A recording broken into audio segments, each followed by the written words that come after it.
1. La instrumentación. El grupo. Volveremos a las preguntas formuladas en la introducción. En primer lugar, la preparación, que consiste en la educación y en la instrucción de los componentes del grupo que se planea, nos lleva a otro requisito preliminar. ¿Quiénes deben ser los componentes? La tarea comienza, pues, con la selección de las personas que deberán participar de los trabajos. Como todo agrupamiento humano, este debe tener alguien que asuma la posición de coordinador, de conductor. Es preciso, no obstante, mucha atención y vigilancia desde la primera hora. Ese motivador, o iniciador, no podrá huir de cierta posición de liderazgo, mas es necesario no olvidar nunca de que tal condición no le confiere ningunos poderes dictatoriales y arbitrarios sobre el grupo. Por otro lado, el líder dirigente tendrá que disponer de cierta dosis de autoridad, ejercida por consenso general, para disciplinación y armonización del grupo. Liderar es coordinar esfuerzos, no imponer condiciones.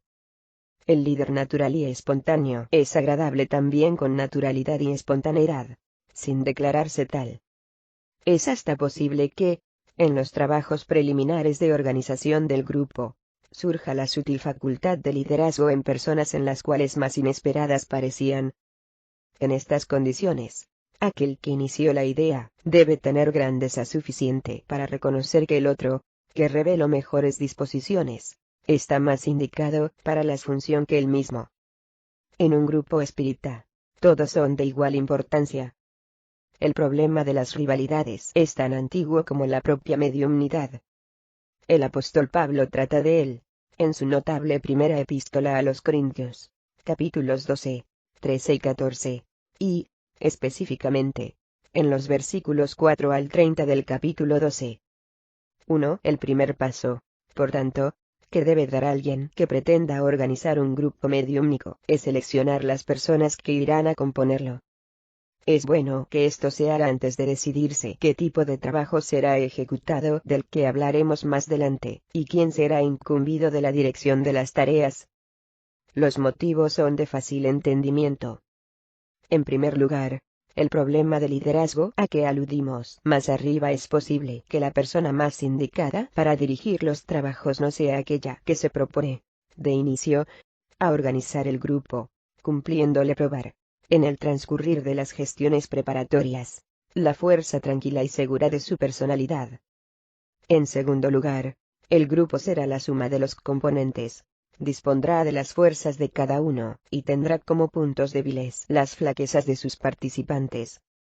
En tercer lugar, la naturaleza de los trabajos a ser programados, dependerá de los diferentes tipos de mediumnidad que fuera posible reunir, del grado de sensibilidad, tacto, inteligencia, conocimiento y evangelización de cada uno, y de todos, y de la cualidad del relacionamiento personal entre los que se proponen trabajar juntos en ese campo. Así, no basta juntar algunos amigos y familiares, apagar la luz, y aguardar las manifestaciones. ¿Qué amigos y familiares vamos a seleccionar? Esa tarea es extremadamente delicada y crítica, pues de allá va a depender, en gran parte, el éxito o fracaso del grupo. Será recomendable que la persona que pretenda fundar un grupo, mismo de ámbito doméstico, de proporciones modestas y sin grandes ambiciones, guarde consigo misma, por largo tiempo, sus intenciones, que se entregue a la oración constante, a la meditación y al estudio silencioso y demorado de cada persona, que examine, sin pasiones y sin preferencias, con toda la imparcialidad posible, las potencialidades de cada uno, así como sus defectos, virtudes, inclinaciones, tendencias y temperamento. No nos deben guiar aquí las preferencias personales. Voy a incluir a fulano o mengana, porque me gusta él o ella. Es esencial que todos se estimen en el grupo, mas esto solo no basta. Podemos amar profundamente a una criatura que no ofrezca condiciones mínimas para un trabajo tan serio como ese.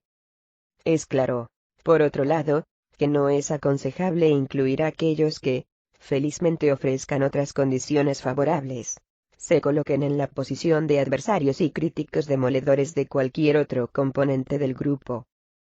hasta la discordancia ideológica acentuada mismo en otros sectores del pensamiento, puede crear dificultades al trabajo. Esto no quiere decir que todos tengan que pensar igual, o transformarse en criaturas invertebradas, sin ideas propias, sin personalidad ni opinión. La franqueza es también uno de los ingredientes necesarios al buen trabajo, desde que no alcance los ejercicios de la rudeza que hiere. Mas la homogeneización de los ideales y de las aspiraciones es condición importante para el buen entendimiento que precisa prevalecer durante todo el tiempo. Un solo miembro que desafine de esa atmósfera de armonía podrá transformarse en brecha por donde espíritus desajustados introducirán sutilmente factores de perturbación y eventual desintegración del grupo.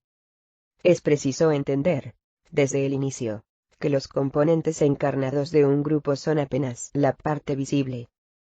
El papel que les cabe es importante, por cierto, mas nada se compara con las complejidades del trabajo que se desarrolla del otro lado de la vida, entre los desencarnados. Allá es que se realiza la parte más crítica y delicada de las responsabilidades atribuidas a cualquier grupo mediúmnico, desde el cuidadoso planeamiento de las tareas hasta su realización en el plano físico, en el tiempo apropiado. Los componentes encarnados ya hacen bastante cuando no confunden, no perturban, no interfieren negativamente. Es obvio que ayudan de manera decisiva, cuando se portan con dignidad, en perfecta armonía con el grupo. Mas si no pudieran ayudar, que por lo menos no dificulten las cosas. Es mejor, por eso, recusar, desde el principio, a un participante en perspectiva, sobre el cual tengamos algunas dudas más serias, que ser constreñidos, después, a decirle que, infelizmente, tiene que dejar el grupo, por no estar adoptando las condiciones exigidas por el trabajo. Es por eso que se recomienda una larga meditación antes de decidir en cuanto a la composición humana del grupo, para no invitar, sino a aquellos de los cuales podemos contar con un mínimo de comprensión, entendimiento y organización con los demás. Esto nos lleva a otra cuestión, que debe ser luego decidida. ¿Cuántos componentes encarnados debe tener un grupo? La experiencia recomienda que los grupos no deben ser muy grandes, pues, cuanto mayores son, más difícil es mantenerlos en clima de disciplina y armonía. León Denis, en su libro En lo invisible, sugiere de 4 a 8 personas. El grupo puede funcionar bien hasta con 2 personas, pues, según la palabra del Cristo, bastará que 2 o más se reúnan en su nombre, para que Él ahí esté. Es claro, con todo, que un grupo muy pequeño tiene sus posibilidades también limitadas. En caso de solo 2, por ejemplo, uno tendría que ser el medium, y otro el esclarecedor, y el medium no tendría condiciones de prolongar el trabajo, sin gran desgaste psíquico, mas es cierto que, aún así, alguna cosa seria podría ser realizada.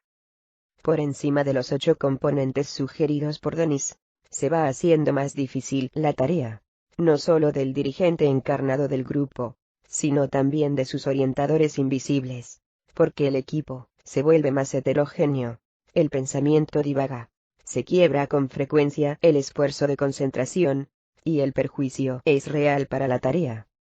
Es posible, entre tanto, alcanzar impecable homogeneización, hacer funcionar razonablemente bien un grupo con más de 8 personas, mas por encima de 12, se va tornando bastante problemática su eficacia. Es bueno comenzar, sin grandes ambiciones, o planes grandiosos. Lo más cierto, es que al planear la formación de un grupo, aún no sepamos en cuanto a la intención de los espíritus que nos son familiares, ni en cuanto a la naturaleza de los trabajos que pretenden realizar con nosotros. Es cierto, sin embargo, que, siempre que un grupo se dispone a reunirse, con la finalidad de entrar en contacto con los desencarnados, estos se presentarán en el momento oportuno. Esto es válido, tanto para los que se dedican, con seriedad y buenas intenciones, como para aquellos otros que se reúnen para divertirse, o, peor aún, para prácticas condenables. Si la intención es apenas hacer pasar el tiempo, vendrán los espíritus livianos, embusteros, fútiles e inconsecuentes, cuando no claramente malintencionados, de lo que podrán resultar obsesiones penosas y tenaces. Y, así, llegamos a otro aspecto de la cuestión: ¿para qué deseamos un grupo? ¿Para simples estudios de la doctrina? ¿Para conversar sobre espiritismo? ¿Para ofrecer condiciones a la manifestación de espíritus familiares, que vengan a traer pequeños mensajes, más o menos íntimos? ¿Para experimentación y observación de naturaleza científica? ¿Para tareas más serias, de carácter doctrinario? ¿Para los llamados trabajos de desobsesión? Ese punto solamente puede ser decidido, en definitiva, después que tuviéramos seleccionados los compañeros encarnados que van a componer el equipo. Por eso, después que tengamos resuelto, en el silencio de la meditación y de la oración, de qué nombres debemos contar para la composición del grupo, conviene convocar una reunión, para el examen y debate de las innumerables cuestiones que comienzan a surgir. Esa reunión, obviamente no es mediúmnica, para la cual deberán ser invitados aquellos cuyos nombres fueran recordados para una consulta. Será abierta con una lectura de un texto evangélico y una oración. Enseguida, aquellos que tomaron la iniciativa de convocarla, hará una breve exposición de sus objetivos e intenciones. La reunión será conducida con descontracción y espontaneidad, a la medida que cada uno presenta su contribución al debate. Serán alistados los médiums presentes, ya actuantes, y los que tendrán potencial mediúmnico susceptible de desenvolvimiento. No está previsto en el propósito de este libro un estudio sobre el desenvolvimiento de la mediumnidad, pues el asunto, bastante complejo, ha sido tratado en varias obras de confianza, especialmente en el libro de los mediums, de Allan Kardec. Leon Denis también ofrece contribución valiosa, no solo en lo invisible, mas también en otras de sus obras. Se recomienda además, André Luis, en Mecanismos de la Mediumnidad, en los dominios de la mediumnidad liberación, así como el libro interpretativo de Martins Peralva Estudiando la Mediumnidad, todos editados por la Federación Espírita Brasileña. Creo oportuno acreditar que esos libros no se dedican específicamente a enseñar cómo desenvolver la mediumnidad, y sí, a presentar un panorama, tan extenso como sea posible, de los diversos aspectos de esa notable facultad humana, mucho más común de lo que mucha gente estaría dispuesta a admitir. No hay fórmulas mágicas, ni ritos especiales para hacer eclosionar la mediumnidad en una persona que la tenga en potencial. El desenvolvimiento mediúmnico es trabajo delicado, difícil y muy importante, que exige conocimiento doctrinario, capacidad de observación, vigilancia, tacto, firmeza y mucha sensibilidad para identificar desvíos y desajustes que precisan ser prontamente corregidos, para no llevar al futuro medium a vicios funcionales, y mismo hasta perturbaciones emocionales de problemática recuperación. En el pasado remoto, ese encargo era de carácter iniciático. El instructor iba dosificando sus enseñanzas según las fuerzas y receptividad del discípulo, y éste solamente llegaba a los estudios más avanzados del desenvolvimiento de sus facultades, si a lo largo del proceso viniese demostrando, sistemáticamente, las condiciones mínimas exigidas para la tarea a que se proponga. Evidentemente no hay, hoy, necesidad de un gurú que lleve el discípulo, por estudios sucesivos, hasta el punto ideal. El espiritismo desmitificó el antiguo ocultismo, tornando el conocimiento básico accesible al hombre común. No nos olvidamos, entre tanto, de que la técnica del desenvolvimiento mediúmnico aún exige atención, acompañamiento y orientación personal de alguien que tenga condiciones morales y doctrinarias para hacerlo. La mediumnidad, salvo casos especiales, no debe ser desenvuelta aisladamente, y sin apoyo de los libros esenciales al entendimiento de sus componentes básicos. Colocado un grupo armonioso y bien asistido, en el que funcionen mediums bien disciplinados, y ya en plena actividad, es posible al medium incipiente desenvolver, poco a poco, sus facultades.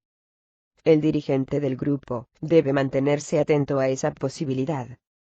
De forma alguna, con todo, El entrenamiento mediúmnico debe ser intentado, con base en obras sospechosas, u organizaciones que prometan resultados rápidos y maravillosos en algunas lecciones. Es también una imprudencia forzar el desenvolvimiento, sin ninguna preocupación de estudiar la cuestión en los libros que componen la codificación de Kardec, y la obra complementaria de sus continuadores. Tras esta digresión, acerca del desenvolvimiento mediúmnico, volvamos al asunto enfocado. Al cabo de algunas reuniones de debate y ajustamiento, el perfil del grupo que se pretende implantar ya debe estar suficientemente definido. Cualquiera que sea la naturaleza de su trabajo, no debe iniciar sus tareas específicas, sino al cabo de un aprendizaje más o menos prolongado de las cuestiones doctrinarias. Cuando los componentes del futuro equipo se juzguen suficientemente informados y conocedores de la doctrina de los espíritus, vale la pena una revisión general. Aunque no nos guste admitirlo, nuestro conocimiento es menor de lo que pensamos. Además, es difícil reunir un grupo de personas 6 u 8 que conozcan igualmente, y con detenimiento, todas las obras esenciales para la tarea a que se proponen. Lo más probable es que el grupo se componga de gente en diferentes estados de conocimiento, desde aquel que apenas tiene vagas nociones, hasta el que ya posee conocimientos más profundos. Será útil para todos un periodo de actualización de conocimientos, comenzando, naturalmente, por el libro de los espíritus, seguido del libro de los médiums. Para no prolongar demasiado este periodo de revisión, debe ser dada prioridad a la segunda parte del libro de los espíritus, que trata del mundo espírita o mundo de los espíritus, y la segunda parte del libro de los médiums, a partir del capítulo 14 de los médiums. La duración y frecuencia de las reuniones de estudio serán objeto de debate y ajuste entre los componentes. No es preciso hacer la lectura de cada capítulo en el transcurso de las reuniones, desde el momento que todos lo tengan estudiado, según la programación acordada, durante el periodo que va de una reunión a la siguiente. La reunión se destina a la verificación del progreso que cada uno realiza en la revisión, y al debate y esclarecimiento de las dudas surgidas. Su objetivo final será siempre el de homogeneizar los diversos grados de conocimiento doctrinario, para obtener la integración del grupo. No debe subsistir ninguna preocupación con el tiempo empleado en ese trabajo preparatorio, que podrá ser más largo o más corto, según el grado de conocimiento de sus componentes, la buena voluntad y la dedicación de cada uno. Por algún tiempo, hasta que se consiga alcanzar una fase de mejor preparación doctrinaria, se hace aconsejable ser evitadas las manifestaciones mediúmnicas, aunque haya en el grupo médiums ya desenvueltos. De cierto punto en adelante, y esto queda al criterio de aquel que se responsabiliza de esta fase de los trabajos las tareas mediúmnicas podrán ser iniciadas en paralelo con las de estudio. En ese caso, el estudio precederá a las manifestaciones, y deberá, también por algún tiempo, que deberá ser largo, ocupar buena parte del horario.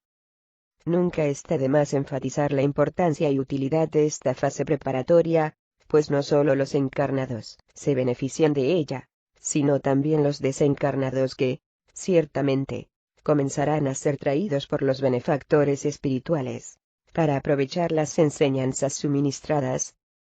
Ese periodo es, también, muy útil para afinar el grupo, ajustar a sus componentes, revelar las tendencias y potencialidades de cada uno, y, hasta mismo, por un proceso natural de selección, excluir, sin disgustos, aquellos que no se sintieran en condiciones de entregarse al trabajo, que exige, ciertamente, renuncia, dedicación, asiduidad, tolerancia, estudio y amor. Los impacientes dejarán el grupo espontáneamente, en proceso de exclusión natural.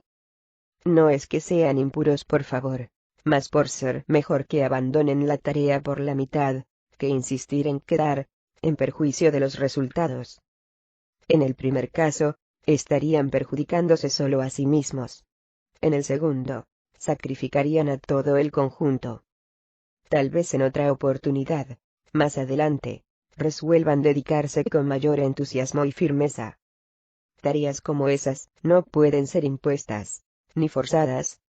tienen que apoyarse en un impulso interior, en el deseo de servir, de apagarse, si es necesario, dentro del equipo, de modo que los resultados obtenidos sean impersonales, colectivos, no acreditables exclusivamente al trabajo individual de este o de aquel componente del grupo.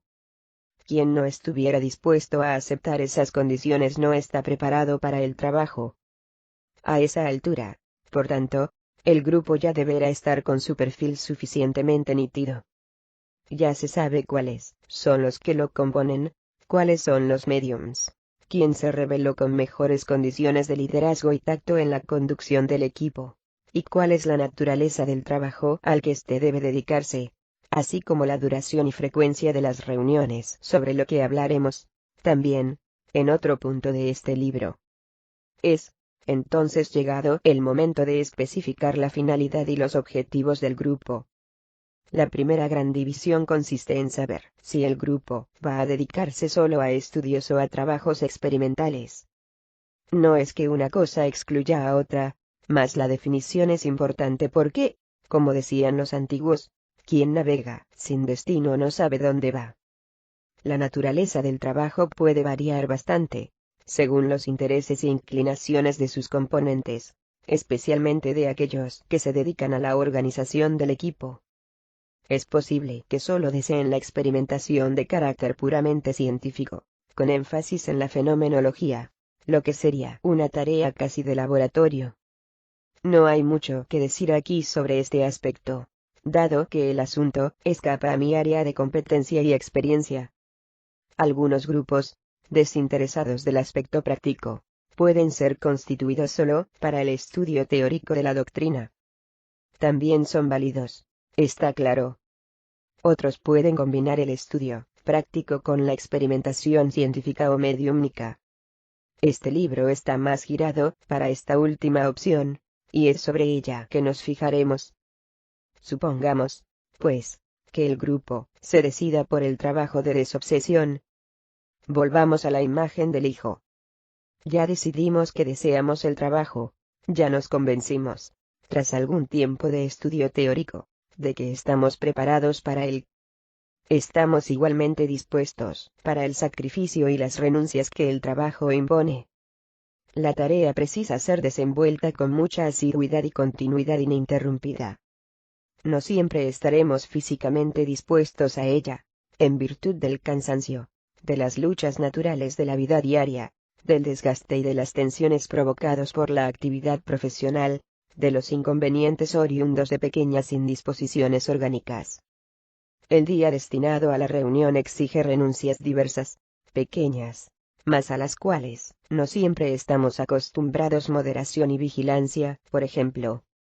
Como los trabajos son usualmente realizados por la noche, no podemos destinarla a la convivencia de la familia, a los paseos, a las visitas, al relajamiento, a la lectura del libro recreativo, o a la novela de la televisión. Es un día de recogimiento íntimo, a lo cual tenemos que habituarnos. Estamos informados de eso. De la misma forma, nos encontramos perfectamente concienciados de las responsabilidades que asumimos. Nos vamos a enfrentar con espíritus desajustados que, en la desesperación en que se precipitaron, se vuelvan contra nosotros, muchas veces, sin razón alguna, sino la de que estamos intentando despertarlos para la realidad extremadamente dolorosa, de la cual se esconden aflictivamente. La responsabilidad es grande, pues, y sabemos de eso. Encontraremos percances, y nos empeñaremos en luchas reñidas por el bien. Aún así, deseamos el grupo. Un poco de humildad nos hará, aquí, un bien enorme. No planeamos un grupo para reformar el mundo, ni para conquistar todos los grandes espíritus que se debaten en las sombras.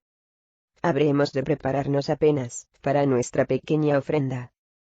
Los orientadores espirituales sabrán lo que hacer de ella, porque, mucho mejor de lo que nosotros, están en condiciones de evaluar nuestras fuerzas.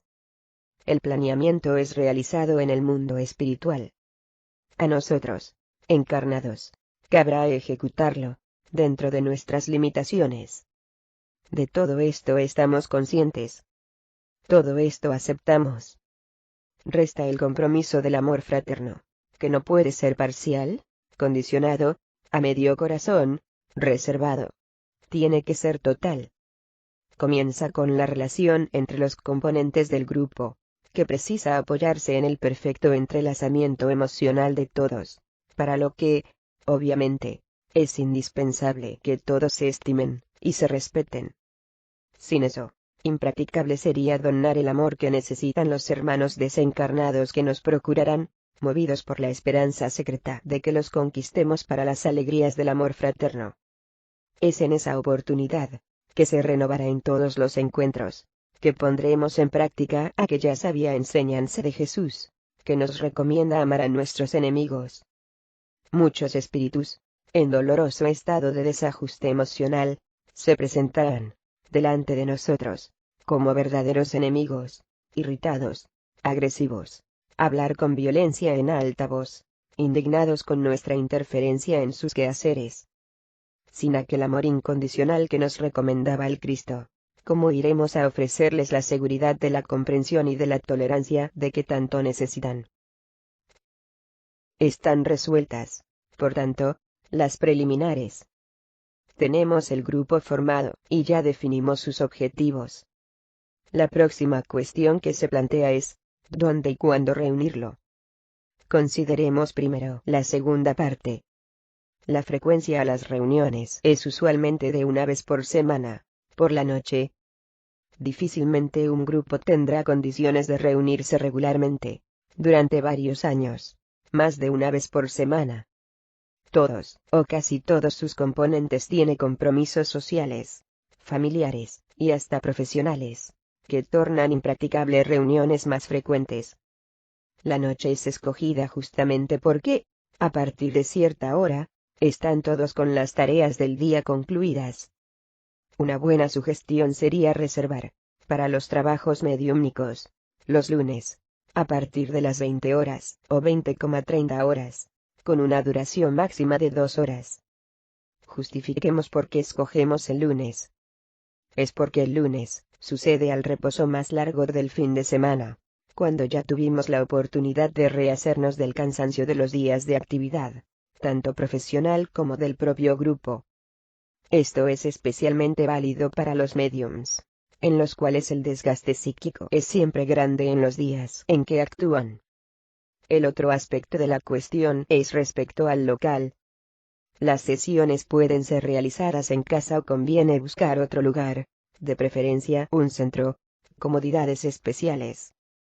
Algunos colegas temen la realización de trabajos de desobsesión en casa, con recelo de la influencia negativa de los espíritus desarmonizados que son atraídos. La cuestión es delicada, y no puede ser respondida sintéticamente, sí o no. Hay una porción de condicionantes. Si fuera posible un lugar apropiado, en un centro espírita bien orientado, el trabajo debe ser hecho ahí. Por otro lado, en un hogar agitado por disputas, rivalidades, celos, pasiones subalternas, y desajustes de toda suerte, la realización de trabajos de desobsesión podrá agravar las condiciones, pues será difíciles a los compañeros desencarnados, que orientan el grupo, asegurar un clima de equilibrio y protección, tanto para los espíritus traídos para ser atendidos, como para las personas que viven en la casa. En un hogar normal, con todo, el trabajo mediúmnico equilibrado y bien dirigido, bajo la orientación de orientadores espirituales competentes y esclarecidos, puede funcionar sin problemas, y hasta con beneficios, para la vida doméstica. Esto no excluye la necesidad de vigilancia y atenta observación, pues es evidente que espíritus infelices por la desarmonía interior tenderán siempre a transmitir su perturbación a aquellos a los cuales tuvieran acceso, o sea, aquellos que dejaran caer sus guardias, creando brechas por donde penetren emisiones negativas e inquietantes. Mas esto acontece, haya o no haya grupo mediúmnico reunido en casa. Lo que nos defiende de la embestida de compañeros infelices de las sombras no es la realización de sesiones bien distantes del lugar donde vivimos, es la oración, son las buenas intenciones, es el deseo de purificarse, de perfeccionarse, de servir. para cobrar nuestros compromisos. Los espíritus desajustados nos buscan en cualquier lugar, hasta en las profundidades de escondrijos más abyectos en la carne, o en las cavernas del mundo espiritual inferior. Por otro lado, y esto va dicho con bastante pesar, no todos los centros ofrecen condiciones ideales para el difícil trabajo de la desobsesión. Puede haber casos en que el ambiente psíquico de una institución esté bajo la influencia de rivalidades, disputas internas, cuestiones de orden material o financiera, desorientaciones o prácticas que la doctrina espírita no endosa, y hasta mismo condena formalmente. En tales condiciones, se torna muy difícil un trabajo mediúmnico serio y responsable. Los espíritus perturbadores podrán encontrar medios para neutralizar tareas que se anuncian, de principio, promisorias. No quiere eso decir que no hay protección y amparo por parte de los espíritus bien intencionados que nos asisten, mas, en toda relación con el mundo espiritual, hay siempre la parte que compete a nosotros realizar. Esa, los espíritus no la harán por nosotros. Sería lo mismo que mandar a los hijos a la escuela, y hacer por ellos todos los deberes. Lo que garantiza la estabilidad de un buen grupo mediúmnico no es su localización física, geográfica. Es el equilibrio psíquico, emocional, de aquellos que lo componen. En ambiente perturbado, en el hogar o en el centro, cualquier grupo se torna vulnerable al asedio constante de las vibraciones negativas que cercan a sus componentes. Si en la vida diaria, bajo condiciones perfectamente normales, ya somos tan asediados por los cobradores invisibles, es claro que podemos contar con un esfuerzo mucho mayor por parte de ellos, cuando nos dedicamos a la delicada tarea de interferir con sus pasiones, odios y rencores. Por otro lado, antiguas comparsas de errores pasados procuran siempre impedir que caminemos por la senda áspera de la recuperación, pues saben que es con esos procesos que nos redimimos, y nos colocamos al abrigo de sus embestidas. Nada de ilusiones, pues. El trabajo de desobsesión no es fácil, cualquiera que sea el ambiente en que se realice, y, por eso, no puede ser recomendado para un medio que, desde el punto de vista humano, ya se encuentre perturbado y desequilibrado. La habitación destinada a las sesiones debe ser escogida con criterio y extremo cuidado. Precisa ser suficientemente amplia y ventilada, para acomodar bien a todos los participantes. Debe ser aislada, tanto cuanto sea posible, de las demás dependencias del edificio, siendo inadmisible, por ejemplo, para esa finalidad, un paso obligatorio para aquellos que no participen de los trabajos, como una sala de entrada que dé a la calle. En cualquier momento, una persona de la casa o un visitante inesperado estaría tocando el timbre o llamando a la puerta, interrumpiendo el curso de las actividades. La habitación no debe tener teléfonos que puedan sonar súbitamente, causando choques y perturbaciones a aquellos que se hallan concentrados. Debe estar igualmente resguardada de ruidos de tráfico o gritos venidos de la calle, sonidos de televisión o radio en sus alrededores. Cuando sea posible, debe ser provisto de un acondicionador de aire, para las noches de verano intenso, dado que el malestar físico de los participantes dificulta sobremanera la buena marcha de los trabajos. Igual en los demás días de la semana, la sala donde se realizan los trabajos mediúmnicos deberá ser preservada. Es preciso evitar allí reuniones sociales, conversaciones descuidadas, visitas inconvenientes, actos reprobables. El ambiente acostumbra ser mantenido en elevado tenor vibratorio por los trabajadores espirituales, lo que se nota, especialmente en los días de reunión, al entrar en la habitación. Lo ideal, por tanto, es tener un compartimento destinado solamente a la tarea mediúmnica. Cuando eso fuera imposible, que por lo menos se tenga el cuidado de usarlo solo para actividades nobles, como la buena lectura, la música instructiva, la preparación de artículos y libros doctrinarios, el estudio serio. Esa recomendación es tan válida para la hipótesis de desenvolverse el trabajo en casa, como en el centro espírita. La protección magnética de la sala mediúmnica debe ser preservada con todo el cuidado, para no viciar los dispositivos de seguridad del trabajo, no perturbar la armonía del ambiente, no interferir en los meticulosos preparativos realizados por los compañeros desencarnados que dirigen y orientan las tareas. Además, con frecuencia, algunos espíritus en tratamiento quedan allí en reposo, por algunas horas, de un día para otro, por ejemplo, en cuanto no son apartados para instituciones apropiadas. Quien no puede mantener esas condiciones mínimas, en su casa o en el centro, no debe intentar trabajo mediúmnico de responsabilidad. La entrada en la sala debe ser hecha apenas minutos antes del inicio de la sesión. La recepción de los componentes y la conversación inicial serán realizada en otra habitación, a la vez que, por mayor que sea el cuidado, puede escapar un pensamiento impropio, o una expresión infeliz, una conversación inconveniente, especialmente porque, tras el espacio de una semana, que usualmente va de una reunión a otra, a casi todos gusta relatar experiencias y acontecimientos. Se torna, de esa manera, más difícil mantener un clima de absoluta vigilancia. Con frecuencia, los espíritus nos demuestran, después, en el transcurso de los trabajos, que se hallaban presentes a la conversación previa. Siempre que la conversación es girada para asuntos menos nobles, ellos hacen una advertencia amiga, pidiendo que nos centremos en temas de carácter doctrinario, o, por lo menos, en conversación neutra.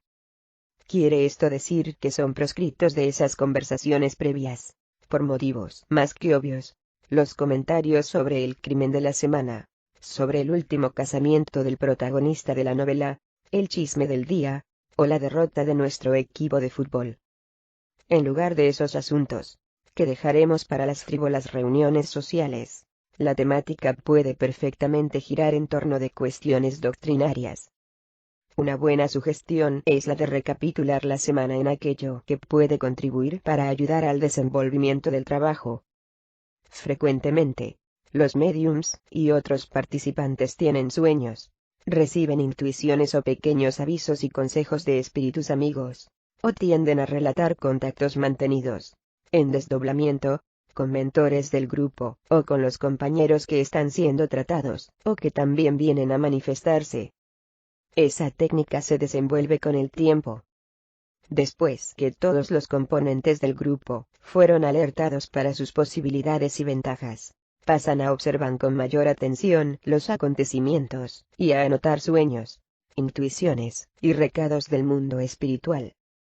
Es evidente que ese material debe ser examinado y criticado con extremo cuidado, para que el grupo no se confunda por la fantasía. La experiencia del pequeño grupo del cual hago parte ha sido bastante positiva en este particular.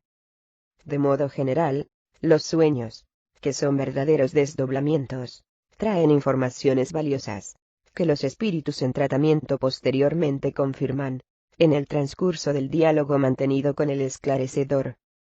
Generalmente, esos contactos son preliminares al trabajo, iniciado en el mundo espiritual, antes que la manifestación se torne ostensiva en el grupo mediúmnico.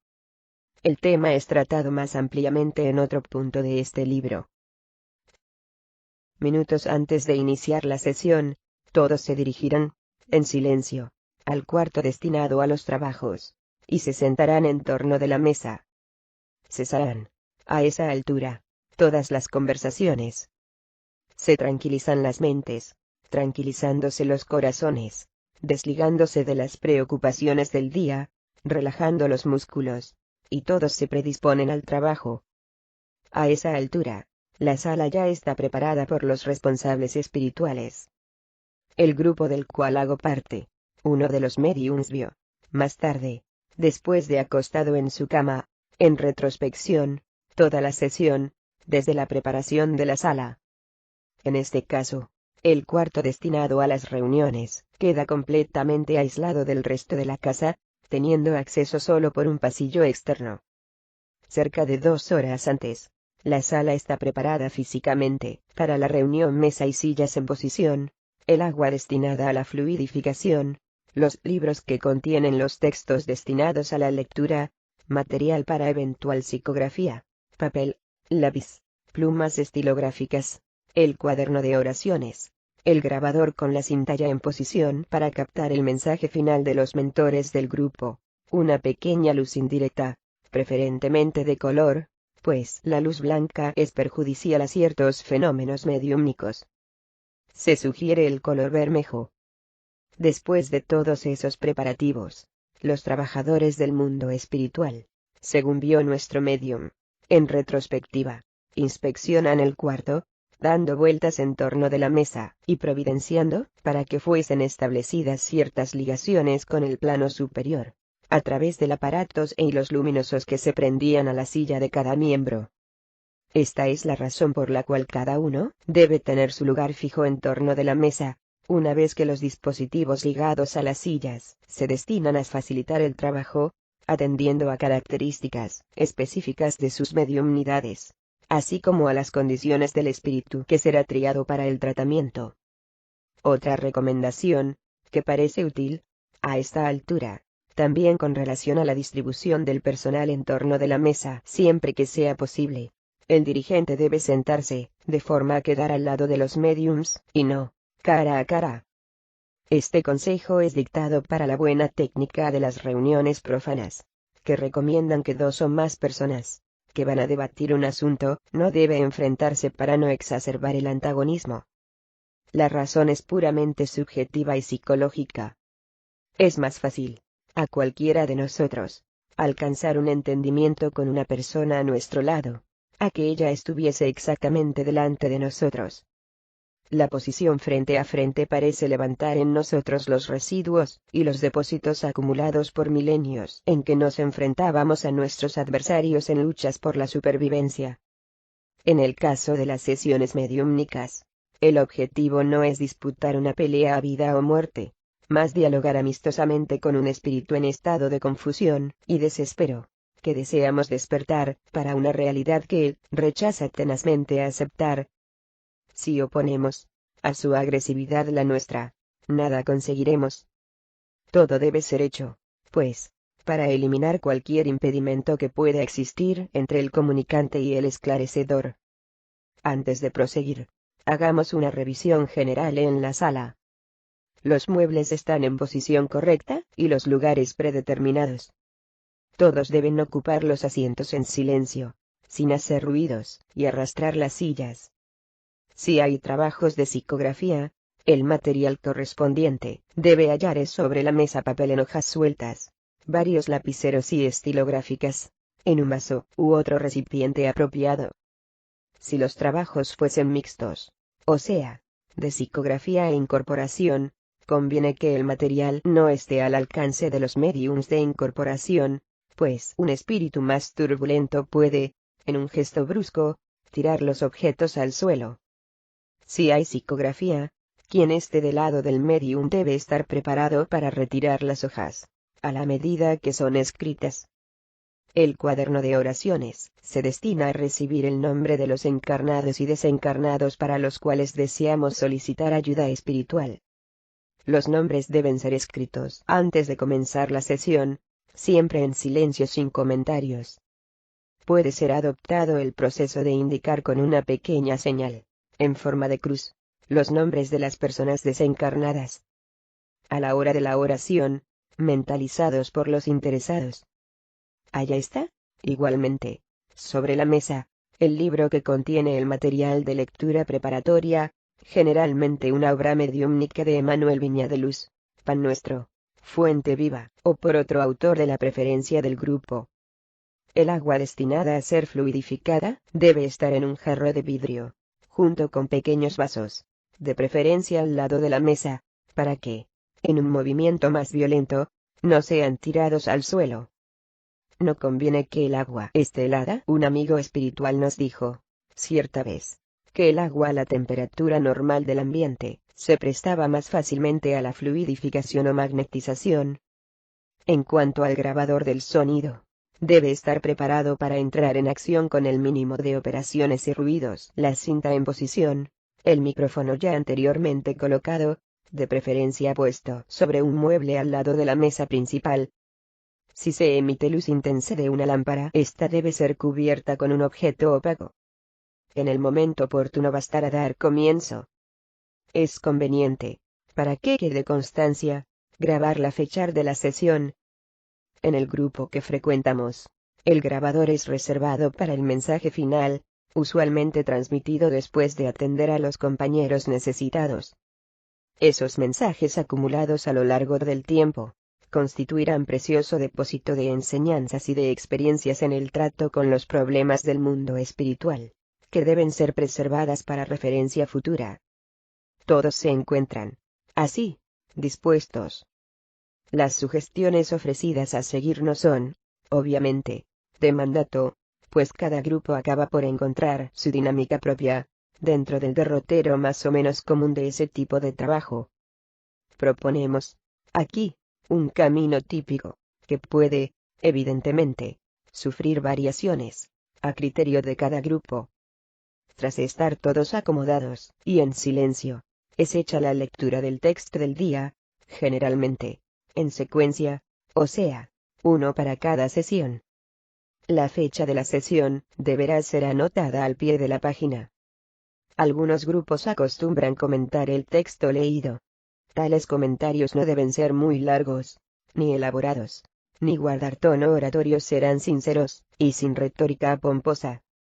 Después, la luz más intensa es apagada, quedando solo la lámpara más débil, que proporcione iluminación discreta, de preferencia en color suave, indirecto, apenas suficiente para distinguirse el ambiente, las personas, y los objetos. Conviene retirar, en este momento, los objetos que se encuentren sobre la mesa, por las razones ya presentadas. Es hecha la oración, que no debe ser larga, ni decorada, o en tono de discurso una rogativa simple, en el cual se solicita la protección para los trabajos, la colaboración de los amigos espirituales, la inspiración y la predisposición para recibir los compañeros afligidos con amor, tolerancia y comprensión. Finalizada la oración, todos quedan recogidos, en silencio, concentrados, atentos, mas en estado de tranquilidad y relajamiento muscular. En algunos grupos, el dirigente encarnado de los trabajos, o el mentor espiritual, acostumbra designar previamente a los médiums que irán a actuar, fijándoles hasta el número de espíritus que deberán atender, así como los médiums que no deberán dar pasividad a ningún manifestante. Aunque se trata de una posición respetable y bien intencionada, con el propósito aparente de disciplinar las actividades del grupo, no es recomendable el procedimiento. Procurar presentar las razones. La designación previa del medium puede crear en este una expectativa, y hasta cierta ansiedad, que lo lleve a forzar una comunicación, y hasta mismo llevarlo al fenómeno del animismo, si no estuviera bien preparado para su tarea, y habituado al ejercicio de la mediumnidad vigilante. No conviene correr ese riesgo, pues no todos los grupos estarían preparados para identificar la dificultad y corregirla. Por otro lado, no conocemos, con precisión, el planeamiento realizado en el mundo espiritual. Mas es posible que convenga encaminar primero determinado espíritu, por determinado medium. Y si, por desconocimiento, designamos otro medium, se altera la secuencia del trabajo programado, lo que acarreará adaptaciones de última hora, que van a sobrecargar a los compañeros desencarnados. Es que los espíritus a ser tratados se encuentran allí, en el ambiente, y muchas veces, después de presenciar un atendimiento particularmente dramático o enternecedor, el próximo compañero ya viene predispuesto, y más receptivo a la adoctrinación. Los mentores del grupo conocen bien ese mecanismo, y saben mejor cómo disponer las manifestaciones. Agregar también una observación. Acreditan algunos que ese proceso de designar cada medium, cada vez, evitan que todos sean tomados al mismo tiempo, y que se cree confusión perjudicial para el trabajo. En mi experiencia personal, nunca encontré esa dificultad. Es frecuente verificar que otros mediums ya se hayan ligados a los próximos manifestantes, mas, en un grupo bien ajustado, los mentores tendrán recursos suficientes para contenerlos, hasta que le llegue el turno de hablar. En resumen, la sucesión de la presentación de los desencarnados y la elección de los médiums, que irán a actuar, o no, deben quedar al criterio de los dirigentes espirituales del grupo, que no tienen necesidad de anunciarnos previamente el plan de trabajo de la noche, para que él se desarrolle armoniosamente. Por el contrario, cuanto menos interferimos, mejor. Es excusado decir que la sesión debe tener hora prefijada para comenzar y para terminar. Los compañeros necesitados deben ser atendidos rigurosamente dentro del horario a ellos destinado. En hipótesis alguna deben permitirse que, por iniciativa de los manifestantes, o no, sea ultrapasada la hora. Cierta vez, tuvimos a ese respecto una lección preciosa. Percibiendo que la hora se agotaba, el espíritu manifestante, con mucho ardid, comenzó a maniobrar para ganar tiempo. Cuando el dirigente le dice que precisaba partir, el apelo para la buena educación, ¿usted me está mandando ahora? Y con esas, el diálogo aún se alargó por algunos minutos. Terminado el atendimiento, uno de los orientadores nos recomendó, en términos inequívocos, que evitásemos la repetición de lo ocurrido. Explicó que el trabajo mediúmnico es protegido y asistido por un equipo de seguridad, compuesto de obreros del lado de allá. Agotado el plazo, ellos tienen que retirarse, toda vez que otras tareas inaplazables los aguardan en otro lugar, y el mecanismo de seguridad queda sustancialmente debilitado. Los espíritus turbulentos, sabiendo eso, procuran demorarse para procurar disturbios y llevar el pánico al grupo, lo que sería desastroso. La lección es importante. Terminado el atendimiento, en cuanto se aguarda la palabra final de los mentores, hay una pausa, que debe ser usada para una pequeña oración, que ayuda a reponer el ambiente en términos más calmados, después de varias manifestaciones de compañeros afligidos, a veces turbulentas e indignadas. Concluido el mensaje final, que, como vimos, conviene grabar, para futura referencia y estudio, los trabajos son cerrados con una oración. Es hora de los comentarios finales. Hay siempre el que comentar, después de una sesión mediúmnica. Es preciso, entre tanto, que tales comentarios obedezcan a una disciplina, para que puedan ser útiles a todos. Es que, usualmente, los espíritus atendidos aún permanecen, por algún tiempo, en el recinto. Sería desastroso que un comentario, sin caridad, fuese hecho, en total disonancia con las palabras de amor fraterno que hace poco fueron dichas por el dirigente, durante la adoctrinación. Los manifestantes, en el estado de confusión mental en que se encuentran, hacen de todo para permanecer como están. Aunque inconscientemente desean ser convencidos de la verdad, luchan desesperadamente para continuar en la creencia o la descreencia en aquello que les es indicado. Si percibe que toda aquella actitud de respeto, recogimiento y cariño es insincera, difícilmente podrán ser ayudados otra vez. Por eso, decía que los comentarios deben ser disciplinados. El dirigente debe preguntar por la experiencia de cada uno. Los médiums videntes tienen algo que decir, pues perciben la presencia de esta o aquella entidad, o tienen accesos a fenómenos que usualmente interesan para la buena marcha de los trabajos, o traen indicaciones a ser utilizadas en la sesión siguiente. Si el dirigente no dispone de recurso de la videncia, los médiums videntes del grupo deben ayudarlo discretamente, con el mínimo de interferencia, durante los trabajos. Lo mismo se aplica a los médiums clariaudientes. Los comentarios finales no deben prolongarse por mucho tiempo.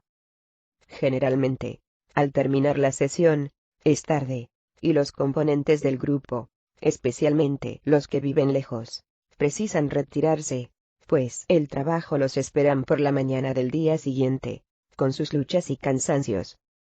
Mismo que la sesión haya terminado, el comportamiento de todos, aun en el recinto, debe ser discreto, sin elevar demasiado la voz, sin risas estrepitosas, aunque estén todos, usualmente, felices y de buen humor, por una noche de trabajo redentor. Antes de retirarse, en orden y discretamente, es distribuida el agua. Es preciso, con todo, observar que el trabajo de los componentes de un grupo mediúmnico no termina con el cierre de la sesión. Mismo durante el espacio de tiempo que va de una reunión a la próxima, de cierta forma todos están envueltos en las tareas. Innumerables veces, los espíritus en tratamiento nos dicen claramente que no seguirán en nuestra actividad normal. Desean atestiguar la buena voluntad, evaluar la sinceridad, juzgar el comportamiento de cada miembro del grupo, especialmente el del medium por el cual se manifestaron, y del dirigente que se preocupó de adoctrinarlos. Es preciso que se tenga el cuidado para no predicar una cosa y hacer otra enteramente distinta. Por otro lado, aquellos compañeros particularmente enfurecidos tentarán, en la desesperación inconsciente en que se hallan, envolvernos con sus artificios.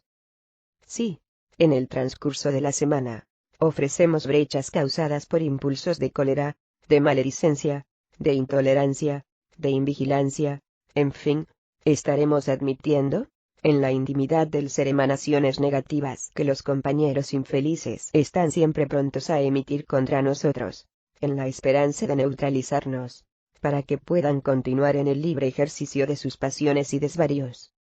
Todo cuidado es poco.